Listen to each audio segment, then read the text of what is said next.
Good day, ladies and gentlemen, and welcome to another Warframe guide, and today we're going to be looking at Frost, the frigid beast of frostiness and elegance and all that jazz.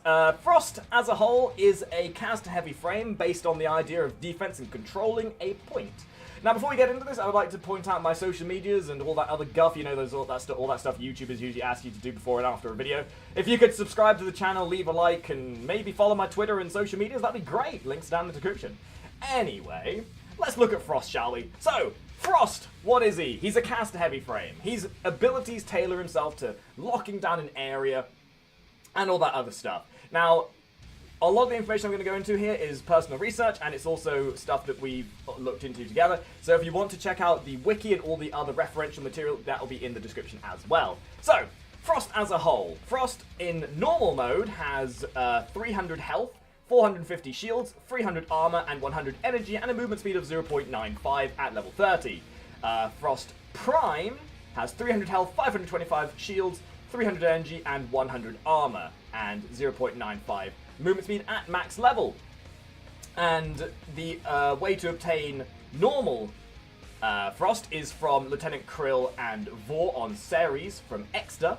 That boss fight in itself is very straightforward. You basically fight them the way you would do a normal set of them individually, however they're just fighting each other together now. As for the Prime version, currently Frost Prime is vaulted, however he is released quite frequently from the vault. Frost passive is a quite interesting one. Any enemy that strikes you at any point has a 10% chance to become frozen in place for 15 seconds. This ability does not get affected by duration mods or power strength mods. This is quite just a very baseline passive, which can be quite nice on the fly when you're dealing with a lot of melee targets, such as Infested or anything of that nature. Frozen targets do then take the bonus damage of Frost as well, and the Frost damage is also 100% status as well. So Frost 1 is called Freeze. Freeze is a projectile-based ability which deals 350 cold damage at max rank and 150 cold damage to anything within a 5-yard radius of that initial impact. When Frost is targeted directly at the ground, it leaves a patch of frozen ice in its place. Any enemy that subsequently walks into that frozen patch of ice is slowed. The duration of the freeze, when something is directly impacted by the freeze itself, as well as the slow duration of anyone walking into the frost patch, is affected by ability duration, and that is really the only thing you need to worry about with this. The freeze itself isn't specifically there to be DPS, it's more as something that you can use to subsequently control an area. Frost 2 is called Ice Wave. Ice Wave initially deals 700 cold damage with a 100% status proc. The initial wave has a 3-meter range with a 45-degree angle to it. The actual range, the range of the ability itself that can be affected is affected by the range mods, and the actual angle of the ice wave itself is also affected by that as well. However, it cannot exceed more than 60 degrees of an angle.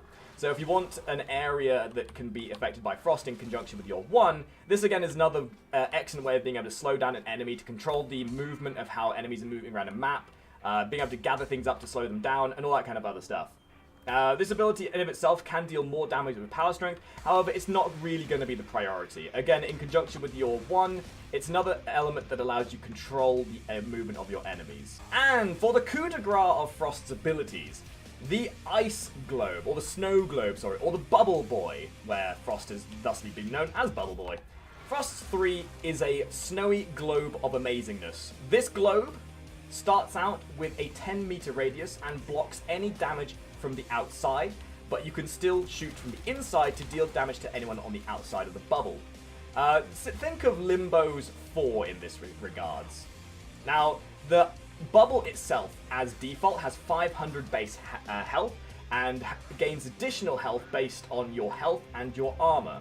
The amount that it gains is 500% based on what armor and health you have. So modding for bonus health and armor will subsequently make these bubbles stronger. The bubble on cast is invulnerable for 4 seconds, and any damage dealt within this time is converted into its base health. Think Nezza's barrier in this case. Enemies inside the initial cast location will be flung out of the location, and the range that they're flung is based on the power strength. Although they don't initially take damage, they are also frozen. Casting a freeze from the outside of a bubble will cause that bubble to then shatter, allowing you to recast it in a new location. When the bubble is exploded, or popped, sorry, enemies that are within a 4 to 5 yard radius are then dealt a small amount of frost damage with a 100% status effect. This can in turn allow you to freeze enemies as well. But as a whole, this ability is used to hold down locations that can subsequently then give you much more easy control of an area. The actual damage of the frost itself isn't tremendous, but the knockback as well as the status effect can be quite nice to use in conjunction with other abilities and just holding down location. Casting your 3 and then recasting your 3 again will refresh the health and the longevity of the orb itself. The orbs themselves aren't based on duration, and they'll be up for as long as they have health. The actual size of the orb itself is based on your range. However, you probably won't want to prioritize too much on having big orbs, as you want to focus that defensive capability on one smaller area. Frost's 4 is Avalanche. Now, Avalanche is a very powerful ability, not so much for the damage it does. However, Avalanche on cast will designate an area based on your range, and after about 2 seconds, anything within that radius is then frozen in place. Anything affected by Avalanche will subsequently lose 40% of their current armor value, similar to a corrosive proc, for the duration of the freeze, thus making them more susceptible to damage. Now, the length of the freeze and the duration of the slow of the frost proc afterwards is based on duration, much like his other abilities. The damage it deals and the amount of armor is affected by power strength, so modding for that can be very beneficial. The actual damage that Avalanche deals initially, it deals 1,500 damage on the initial explosion, and any enemy that dies to the frost damage will then explode for an additional 400 damage with a guaranteed status proc to any enemy within 4.5 meters. Now, when we look back at all of Frost's individual abilities, we realize how controlling Frost is. Although Frost can have some damage potential, I wouldn't say that Frost specifically is tailored to be a DPS frame specifically. Using Frost for crowd control and holding an area is the most beneficial thing you can do with him. First augment we're going to look at is Chilling Globe. Now, Chilling Globe is a very basic augment, and you'll find that all of Frost's augments specifically aren't going to help deal damage or anything of that nature. They're more so going to change the way the individual abilities are going to play out, and some of them can be quite useful. So Chilling Globe as a whole, any enemy that enters a Frost Globe will have their movement speed reduced by 50% for 8 seconds. The length of the duration is affected by, the length of the slow, is affected by duration. So, seeing as you're probably going to be building for a bit of duration anyway, these enemies that enter this enter these orbs are going to be much slower for a longer period of time. The actual potency of the slow is not affected by power strength, however, and enemies frozen upon entering the slow globe will then have that affected lasting on them once they leave, so long as the duration will last that long. Frost's second augment is called Ice Wave Impedance. Now, this is a augment that will, once you cast your Ice Wave, will leave a trail of ice in its place, much like how your 1 leaves an ice patch on the ground. Similar to that, it will cause any enemy that enters it to gain a similar slow proc. And again, the length of that time is based on duration, and obviously the bigger your Ice Wave is, the more of an area you'll affect, and the length of that ice on the ground is also then affected by duration as well. So you're seeing a bit of a trend here. You're either going to be building for the potency of your orb, or you're going to be building for the longevity of your slows and stuns. Frost's third augment is known as Freeze Force. Freeze Force applies a 100% cold damage buff to an allied teammate within your range that you use it on, improving their attacks with frost damage for 40 seconds. So if Gibbibi goes in, he'll show you the damage without it, and then he'll cast the frost buff on him. So initially doing a little bit of damage. So we're gonna then he's gonna come over here. Hold still, sir. And now go in and do your thing, sir. So initially you can already see the amount of damage being dealt is considerably higher than without the buff, and having that extra bit of cold damage as well is really nice. The amount of cold damage you gain is based on the power strength of your frame. The duration of the buff is also based on power duration, and this also has the ability of enhancing other abilities on frames like Excalibur, Radial Javelin, or Ash's Shuriken, or Mace's Peacemaker, for example. So not only does Frost have the ability of being quite defensive, but he has some supporting elements to him as well that can improve DPS on other people. Fourth and final augment is called Icy Avalanche.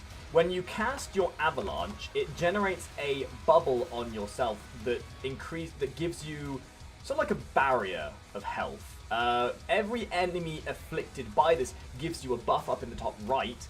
This buff is essentially an extra shield. Imagine Rhino's Iron Skin, although rather than having an Iron Skin based on power strength, the more enemies are fixed by your Icy Avalanche, the bigger this buff becomes. Now, this buff also grants you immunity to knockdown, as well as status immunity as well.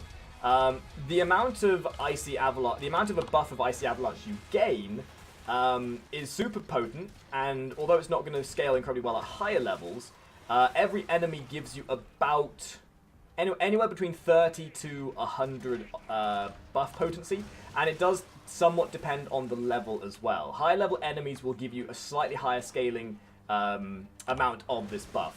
Now, the amount of ice coating you gain of Icy Avalanche per enemy is based on your power strength. So building power strength will make the amount of Icy Avalanche buff you gain more potent per enemy. So when you lose some of this Icy Avalanche, the only way to replenish it is by generating enough of the Icy Avalanche buff to override the previous one.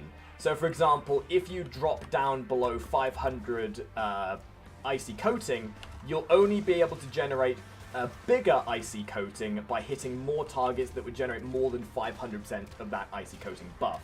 Again, this is quite a nice ability, as you can then use it in Fluidity with a range build to be able to hit more enemies with your Icy Avalanche.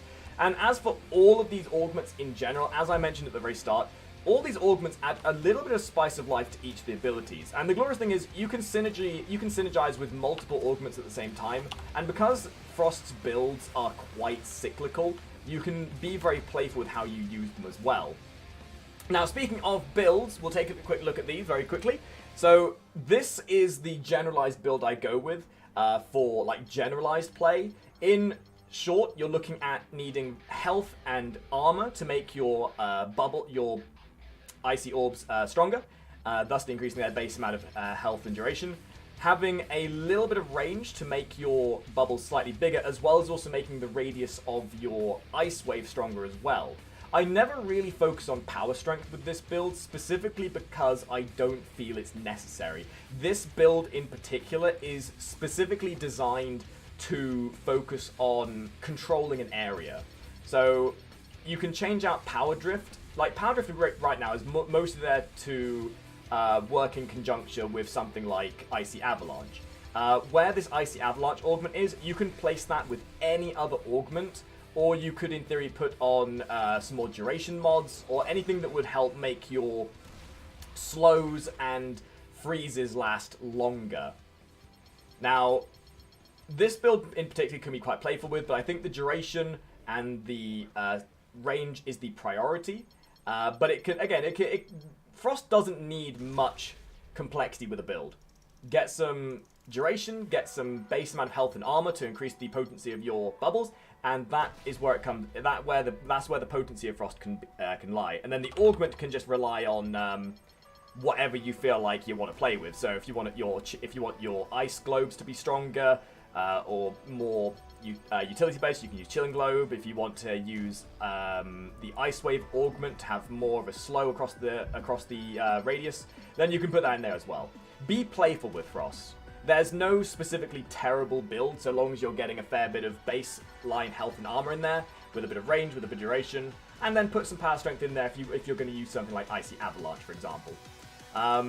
This other build that I use focuses a bit more on the range, and this is a build that I would specifically use for the Icy Avalanche and the to improve the radius of your Ice Wave, and also the radius of the freeze patches you end up generating. Again, you can be very playful with the arcanes, you can be very playful with the way these mods work. Unlike a lot of frames, there's not much you can do wrong with Frost. He is a very basic frame that you can get very early in the game.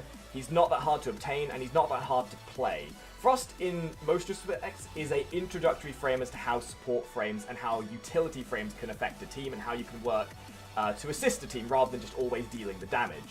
And even at lower levels, you will still find a lot of potency with Frost's abilities because they do have quite a high amount of base damage to them. It's just that power strength doesn't really scale them tremendously high. So you'll never see Frost dealing ludicrous amounts of damage against enemies higher than level 50 or 60. But I hope this guide has been interesting to you guys. Probably missed something in the process. Again, I'm still working on getting these guides to be better and better. And I think they are slowly starting to improve. Now that we're using scripts, now that we're using a bit more of a professionalized way of recording them, I think they are definitely starting to feel a lot better. If you agree, if you like these guides and they're proving to be useful for you, please leave a comment down below. Leave a like, share the video to your friends, tell your family. Come watch the Twitch streams. They'll be linked in the description as well. And I hope all of you top hatters have a glorious day. Ta-ra!